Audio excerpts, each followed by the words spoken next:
Itu yang membuat Anda langsung juga Bung Kodari, Bung Hasan Nasbi langsung merespons dan juga Komdigi merespons seperti apa yang dikatakan oleh Pak Amin Rais? Jangan abaikan seolah-olah itu kan isu ini aja nanti hilang, jangan abaikan itu. Api ditumpuk-tumpuk kecil-kecil nanti besar juga itu. Kenapa harus begitu reaktif dengan pernyataan Pak Amin Rais, Bung Hasan? Itu bukan reaktif kan?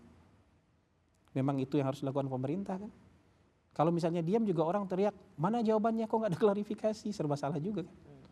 Tapi lebih baik kita mengambil posisi menjelaskan supaya masyarakat tidak salah paham. Menurut saya kayak gitu. Apapun tudingan orang habis itu, lebih baik kita ngambil posisi jelaskan. Dan itu langsung gerak cepat men-take down, tapi menurut Anda apakah itu cukup menjelaskan bahwa apa yang dikatakan Pak Amin Rais itu hoax? Saya yakin ada yang percaya sama Amin Rais. Masa? Saya yakin ada yang percaya sama Amin Rais. Karena saya punya, ya di grup RT saya aja ada yang percaya sama Amin Rais. Di grup RT saya. Yang pasti itu pendidikannya di atas rata-rata, ada yang percaya. Nah, terus kita mau anggap remeh itu. Kita harus jelaskan itu. Kenapa ini tidak dianggap, kenapa ini sebagai sesuatu yang sangat menurut Anda harus disikapi dengan... Itu sudah levelnya hate speech. Hate speech yang bisa... Gimana hate speech-nya? Hate speech dong, menuding yang tidak-tidak, apalagi soal moral misalnya, itu bersumber dari informasi dari akun yang tidak bisa dipertanggungjawabkan. Hate speech itu udah mirip-mirip Tommy Robinson tahun 2024 di Inggris itu. Saya rasa agak berlebihan lah, Bung Hasan. Tommy Robinson itu mungkin iseng-iseng aja dari Cyprus. Memposting sesuai dengan pendirian dan kebencian politik. Itu kalau kita ingatkan pemirsa Rosi, itu kan memang ada kaitannya sama rasial. Ini ada kaitannya dengan agama. Dan ada yang percaya.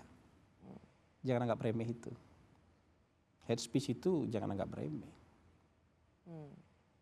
Tuduhan-tuduhan seperti itu jangan dianggap remeh. Harus dijelaskan. Meskipun sebenarnya kalau buat saya, kalau saya ini harusnya diabaikan karena kita tidak Mungkin boleh menyinggung ranah privat. Kita boleh punya perbedaan pendapat, tapi nggak semua orang punya pikiran kayak Rosi.